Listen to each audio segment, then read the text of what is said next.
জানো তো, রান্নার ব্যাপারটাও না পড়াশুনোর মতন। শিখে নিলে বেশ সহজ লাগে, আবার না শিখলে বেশ কঠিন। তো যাই হোক, আজ বানাচ্ছি পালং চিকেন। ফার্স্টেই চিকেনটা ভালো করে ধুয়ে নিয়ে নুন, ধনে গুঁড়ো, জিরে গুঁড়ো, লঙ্কা গুঁড়ো, গোলমরিচ গুঁড়ো, সামান্য একটু লেবুর রস, 1 চামচ আদা বাটা, 1 চামচ রসুন বাটা, সামান্য একটু সাদা তেল দিয়ে ভালো করে মাখিয়ে রেখে দিচ্ছি।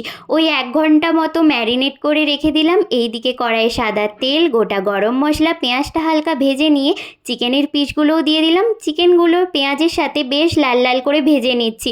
আর ওই দিকে পালং শাকটা সেদ্ধ করে ফ্রিজের ঠান্ডা জল দিয়ে ধুয়ে নিলাম, যাতে পালং শাকের কালারটা চেঞ্জ না হয়ে যায় বেটে নেওয়ার পর। বেটে নিয়ে চিকেনের ওপর পালং শাক বাটা দিয়ে দিলাম। 2 চামচ মতন ধনে পাতা বাটা দিয়ে চিকেনের সাথে বেশ ভালো করে ঢাকা দিয়ে দিয়ে লো আঁচে কষিয়ে নিচ্ছি। চিকেনটাও সেদ্ধ হয়ে গিয়েছে আর কালারটাও বেশ সুন্দর চেঞ্জ হয়েছে, তেলটাও ছেড়ে এসেছে। তখনই সামান্য একটু হলুদ গুঁড়ো দিয়ে আরও বেশ খানিকক্ষণ কষিয়ে নেওয়ার পর শেষে গরম মশলা গুঁড়ো, চিনি আর 1 চামচ বাটার দিয়ে নেড়ে চেড়েই নামিয়ে নিলাম। এটা রুটি পরোটার সাথে অসম্ভব সুন্দর লাগে। আমার রেসিপিটা ভালো লাগলে অবশ্যই একটা সাবস্ক্রাইব করে দিন।